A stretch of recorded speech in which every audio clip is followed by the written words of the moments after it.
मनोहर पानीपुरी का ठेला चलाता था। उसकी एक 4 साल की बेटी थी और पत्नी शोभा दोबारा गर्भवती थी। मनोहर का परिवार बढ़ रहा था, इसी चिंता में वो ज्यादा मेहनत करता था। सुबह जल्दी उठकर पानीपुरी बनाने की सारी तैयारी करके मनोहर जल्दी ही काम पर निकल जाता था और शाम तक ठेले पर पानीपुरी बेचता था। मनोहर की पानीपुरी लोगों को बहुत पसंद थी, इसलिए ग्राहक भी आ ही जाते थे। मनोहर, पानीपुरी खिला भाई।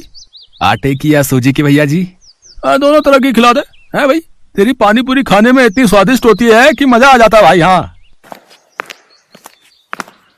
मनोहर भैया, 40 रुपए की पानीपुरी पैक कर देना, पानी थोड़ा ज्यादा कर देना। अभी कर देता हूँ।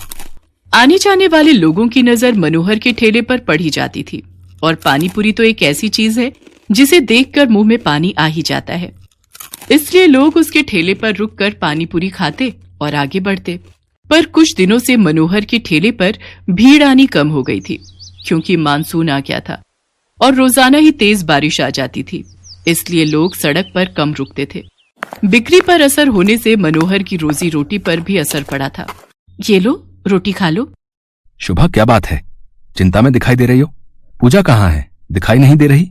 वो पड़ोस वाली माला के घर खेलने गई है। वो शरद बाबू आए थे, मकान का किराया मांग रहे थे। बोल रहे थे 15 दिन ऊपर हो गए हैं, उन्हें अगले हफ्ते तक किराया चाहिए, नहीं तो हमें ये घर खाली करना पड़ेगा। उन्हें हमसे ज्यादा किराया देने वाले किराएदार मिल रहे हैं। अरे तू चिंता मत कर, इस हालत में तू चिंता करेगी तो बच्चे पर भी असर पड़ेगा। मैं शरद जी को कल बोल दूंगा, वो मुझे कुछ दिन की मोहलत और दे देंगे। मनोहर शोभा को तसल्ली दे देता है, पर वो खुद ही बहुत परेशान था, क्योंकि उसी शाम जब वो काम से लौट रहा था तो लोगों में बारिश और तूफान को लेकर चर्चा बनी हुई थी। अरे मनोहर, तुमने सुना क्या? मौसम विभाग का कहना है कि अगले 4 दिनों तक भीषण तूफान और बारिश के संकेत हैं भैया। सड़कों पर पानी भरा रहेगा, इसलिए हम सब ने तो सोचा है कि कुछ दिन घर से ही ना निकले। तुम ठीक कह रहे भैया, 2-4 दिन अब घर पर ही आएंगे। वैसे भी मेरी अच्छी खासी बिक्री हो जाती है, पर डर भी तो है बारिश में अगर बाढ़ आ गई तो, सड़कों पर पानी भर गया तो, है घर नहीं लौट पाए तो। मैं तो सोचकर ही घबरा रहा हूँ भैया। चलो भाई चलो, समय से घर चलते हैं भैया। मनोहर उस शाम को हुई इस बात के बारे में सोच सोच कर करवट बदल रहा था। उसे समझ नहीं आ रहा था कि वो अगले दिन जाए या नहीं, पर उसे मकान का किराया भी चुकाना था, इसलिए वो मकान मालिक शरद से बात करने जाता है। शरद जी, मैं अगले महीने तक आपको किराया दे दूंगा। अभी बारिशों का सीजन है तो काम बिल्कुल भी नहीं है। देख मनोहर, मैंने घर किराए पर देने से पहले ही ये शर्त रखी थी कि मुझे किराया समय पर चाहिए, पर तू हर बार ही किराया लेट कर देता है। अब मैं और देर नहीं कर सकता। तू अगले 2 दिन तक मेरा किराया दे दे, वरना घर खाली कर दे। मेरे पास इतना टाइम नहीं है कि तेरे से बात करूं, मुझे काम से जाना है। मनोहर चिंता में घुला घर लौट आता है। उसके पास कोई और चारा नहीं था, इसलिए वो अगले दिन फिर से पानीपुरी का ठेला लेकर काम पर जाने लगता है। पड़ोस की सुनीता भाभी कह रही थी कि अगले 2 दिनों तक बहुत बारिश होने वाली है, आप 2-3 दिन काम पर ना जाओ तो अच्छा है। शोभा, मैंने शरद जी से बात की थी, वो नहीं मान रहे हैं। उन्हें अगले 2 दिन में किराया चाहिए, इसलिए मुझे पानीपुरी का ठेला लगाने जाना ही होगा। मनोहर घर से निकल पड़ता है। वो ठेला लेकर जब अपनी जगह पर पहुंचा तो उसने देखा आज बहुत कम ठेले वाले खड़े थे। उसे पता था कि सबने पहले ही मना कर दिया था, इसलिए सब 2-3 दिन घर पर ही रहेंगे। मनोहर अभी अपना ठेला तैयार कर ही रहा था कि अचानक तेज बारिश शुरू हो गई और बारिश लगातार तेज होती जा रही थी। मनोहर का पूरा ठेला बारिश के पानी से भीग चुका था। उसका बहुत नुकसान हो गया था। हे भगवान, कितना नुकसान हो गया। सोचा था आज थोड़ी कमाई हो जाएगी तो किराए के थोड़े पैसे देकर शरद जी को संभाल लूंगा, पर अब क्या करूं? आज तो 1 पाई की भी कमाई नहीं हुई। अब तो वापस घर जाने के सिवा कोई रास्ता नहीं। घर ही चला जाता हूँ। बारिश का पानी सड़कों पर भर रहा है, अगर कुछ देर और रुका तो यहीं फंस जाऊंगा।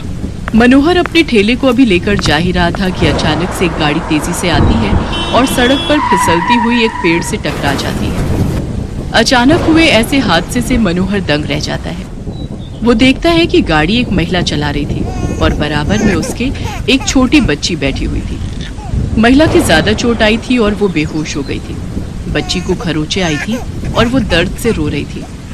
मनोहर उनके पास जाता है और रोती हुई बच्ची को गोद में उठा लेता है। लोग उसका साथ देने से मना कर देते हैं। हे भगवान, न जाने ये कौन है। चुप हो जा बिटिया, इसके तो हाथ पर चोट आई है। अगर इन्हें कुछ ही देर में अस्पताल नहीं ले गया तो अनर्थ हो जाएगा। ए भैया, जरा ऑटो रोको। ए भैया, आओ भैया, जरा गाड़ी रोको। कोई रोक ही नहीं रहा, कोई भी मदद करने को तैयार नहीं हो रहा है। मैं इन दोनों को इस हालत में यहाँ मरने के लिए नहीं छोड़ सकता। मेरी आत्मा इसके लिए कभी हाँ नहीं कहेगी। अब मैं क्या करूं? अब तो एक ही रास्ता बचा है। मनोहर को कुछ समझ नहीं आ रहा था। उस महिला की हालत गंभीर होती जा रही थी, उसके खून बह रहा था। मनोहर जल्दी से अपने ठेले का सामान उतारता है और बड़ी मुश्किल से उस औरत को अपने ठेले पर लिटाता है और बच्ची को भी साथ में ठेले पर बिठाकर बारिश में भीगता हुआ बड़ी मुश्किल से एक अस्पताल में पहुंचता है।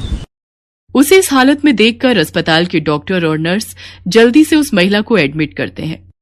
मनोहर उस रोती हुई बच्ची को संभाल रहा था। बच्ची के हाथ में चोट थी। मनोहर ने अपने मोबाइल से अपनी पत्नी शोभा को भी फोन कर दिया था ताकि वो परेशान न हो। कुछ घंटों बाद महिला को होश आता है। वो अपने पति को फोन मिलाती है। कुछ देर बाद उसका पति हॉस्पिटल पहुंचता है और अपनी पत्नी और बच्चे की हालत देखकर घबरा जाता है। डॉक्टर, सुषमा कैसी है? ये सब क्या हो गया? सुषमा, मुझे तो लगा था तुम अपनी मम्मी के घर पहुंच चुकी होगी। रोहित, मैं घर से निकली थी तो बारिश नहीं थी। मैंने सोचा आराम से पहुंच जाऊंगी, पर अचानक पता नहीं क्या हुआ, मैं गाड़ी संभाल नहीं पाई। कीचड़ में वो फिसलती चली गई और उसके बाद तो मुझे होश ही नहीं था। रोहित, ये भैया बहुत अच्छे हैं। आज इन्होंने मेरी और स्वाति की जान बचाई है। आपकी वाइफ ठीक कह रही हैं। आज की दुनिया में ऐसी मदद कोई नहीं करता। हमने अपनी आंखों से देखा था। ये भैया बारिश में अपने ठेले पर आपकी पत्नी और बच्ची को हॉस्पिटल लेकर आए थे। मैं आपका एहसान किस तरह से चुकाऊंगा? आपने जो मेरे लिए किया है, उस एहसान के बदले में आपके लिए कुछ भी कर सकूं तो मेरे लिए बहुत बड़ी बात होगी। बाबूजी, ये तो मेरा धर्म है। अगर मुसीबत में पड़े लोगों की जिसने सहायता नहीं की तो वो इंसान ही क्या। रोहित को पता चलता है कि मनोहर पानीपुरी का ठेला चलाता है। वो देखता है कि मनोहर बहुत गरीब और मजबूर है, जो अकेले ही बड़ी मुश्किल से अपना परिवार चला रहा है। मनोहर भैया, अब आपको चिंता करने की कोई जरूरत नहीं है। आपका मकान का किराया भी भर जाएगा और आपके परिवार की परेशानियां भी दूर हो जाएंगी। आपकी अपनी पानीपुरी और चाट की दुकान होगी, जिसको खुलवाना मेरी जिम्मेदारी है। रोहित की बातें सुनकर मनोहर के चेहरे पर खुशी झलक आती है। कुछ ही दिनों में रोहित मनोहर को पानीपुरी और चाट की एक बड़ी और अच्छी दुकान खुलवा देता है। मनोहर को उसकी अच्छाई का फल मिल जाता है और उसकी सारी परेशानियां दूर हो जाती हैं। विद्यापुर नामक गांव में बलदेव नाम का एक व्यक्ति चना चाट मसाले का ठेला लगाता था। उसके ठेले का चना चाट मसाला बहुत मशहूर था। बलदेव के पास ग्राहकों की भीड़ लगी रहती थी। दूर दूर से लोग उसके ठेले पर चना चाट मसाला खाने आते थे। इसकी सबसे बड़ी वजह थी चना चाट मसाला में उपयोग होने वाला चाट मसाला। बलदेव, तुम्हारे चना चाट मसाले में डले चाट मसाले का जो स्वाद है ना, बस पूछो मत, लाजवाब है भाई। एक बार खाओ और उंगलियां चाटते रह जाओ। बिल्कुल भाई बलदेव, तुम्हारे चना चाट मसाले में कुछ अलग ही स्वाद आता है। इसकी क्या वजह है, जरा हमें भी तो बताओ। ये चना चाट मसाले का चाट मसाला मेरे दादा परदादा के जमाने से चला आ रहा है। उन्हीं से मैंने ये बनाना सीखा था। हमारे चना चाट मसाले का मसाला एक अलग किस्म का है, जो हर कोई नहीं बना सकता। पर जो भी है भैया, ये चना चाट मसाला खाकर मुंह का स्वाद चटपटा हो जाता है। और तुमने रेट भी ठीक रखे हुए। 10 रुपए प्लेट में इतना बढ़िया चना चाट मसाला खाने को मिलता है, वरना आजकल इस महंगाई में इतना महंगा देते हैं और खाने की चीज का स्वाद बिल्कुल बेकार होता है। मैंने अपने पूर्वजों से यही सीखा है, बढ़िया बना खिलाओ, भले ही सस्ते में खिलाओ। लोग पीठ पीछे तुम्हारी तारीफ करें, कुछ ऐसा कर दिखाओ। लोग बलदेव की बात को सुनकर बहुत खुश होते हैं, और हो भी क्यों ना, 10 रुपए में उन्हें इतना बढ़िया चना चाट मसाला खाने को जो मिल जाता था। इसी तरह से लोग आते और बलदेव के चना चाट मसाले की तारीफ करते। ऐसे ही एक दिन बलदेव जब अपने ठेले पर काम कर रहा था, एक बूढ़ा व्यक्ति बलदेव के ठेले पर आया और उससे बोला, भैया, मैं बहुत दूर से आया हूँ। मैं बहुत परेशानी की हालत में हूँ। मेरी पत्नी का कुछ वर्ष पहले ही देहांत हो चुका है और मेरे बेटा बहू ने मुझे घर से निकाल दिया। तब से मैं दर दर भटक रहा हूँ। क्या मुझे तुम्हारे पास कोई काम मिलेगा? अरे बाबा, आप परेशान मत होइए, आपको मेरे पास काम, रहना, खाना, पीना सब मिलेगा। आप यूं हाथ मत जोड़िए। तुम्हारा बहुत बहुत शुक्रिया बेटा, तुमने मेरी इतनी बड़ी सहायता कर दी। मुझ दर दर भटकते बूढ़े आदमी को सहारा दे दिया। उस दिन से वो बूढ़ा व्यक्ति बलदेव के पास ही रहने लगा। बलदेव चना चाट मसाले का मसाला बनाते वक्त अपना दरवाजा बंद रखता था, ताकि कोई उसे मसाला बनाते वक्त देख न पाए। पर बूढ़ा व्यक्ति चोरी से बलदेव को चाट मसाला बनाते हुए देख लेता था। बूढ़े व्यक्ति को बलदेव के पास रहते हुए 1 महीना भी हो चुका था। एक दिन, बलदेव, अब मुझे तुम्हारे पास नहीं रहना, मैं यहाँ से जा रहा हूँ। क्या हुआ बाबा, आप यहाँ से क्यों जाना चाहते हो? क्या आपको यहाँ पर कोई परेशानी है? मैं तो तेरे पास चालाकी से आया था। मैं तो तेरी चना चाट मसाले में इस्तेमाल होने वाली मसाले की विधि जानना चाहता था और वो मुझे पता चल गई है।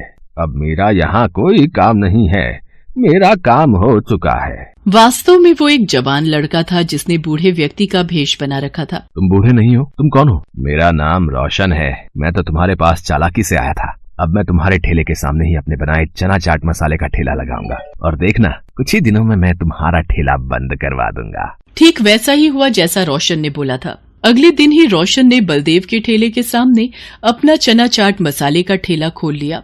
उसने प्लेट के दाम 5 रुपए रखे थे। अब 10 रुपए की जगह जब 5 रुपए में वही चीज खाने को मिल रही हो तो ग्राहक तो वहीं जाएंगे। भैया जरा चना चाट मसाले की 1 प्लेट देना। ये लो भैया, अभी बना कर देता हूँ। तुमने दाम तो बहुत सस्ते रखे हैं, 5 रुपए। सामने बलदेव के ठेले पर तो 10 रुपए में मिलता है। अरे आप मेरे ठेले पर एक बार खाओगे तो सामने बलदेव के ठेले का चना चाट मसाला भूल जाओगे। ये लो, आप दोनों की प्लेट तैयार है। छी छी, फु, फु, फु, फु। इतना बुरा चना चाट मसाला मैंने आज तक नहीं खाया, बिल्कुल बेस्वादी। फु, फु, फु, फु, फु। इतना घटिया चना चाट मसाला तो मैंने भी नहीं खाया। कितना बेकार बनाया है, मुझे तो गुस्सा आ रहा है। चलो भाइयों, इसका तो ठेला ही तोड़ देते हैं। इससे अच्छा तो सामने बलदेव का ठेला है, कम से कम 10 रुपए लेकर बढ़िया चीज तो खिलाता है।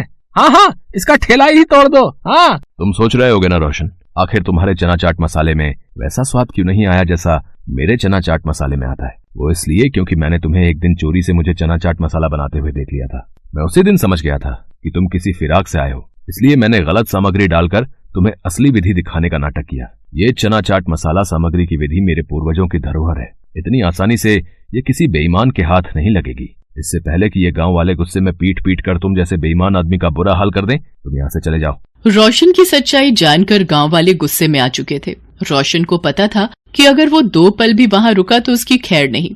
वो मुंह नीचे करके चुपचाप वहाँ से चला जाता है। Best buddies. Hello friends, thanks for watching this video. अगर आपको ये वीडियो पसंद आया है तो प्लीज लाइक, सब्सक्राइब, कमेंट्स करें इस वीडियो पर और हाँ, शेयर करना भी ना भूलें। और भी मजेदार वीडियो देखने के लिए नीचे दिए गए बेल आइकॉन को दबाएं। देखते रहिए बेस्ट बडीज।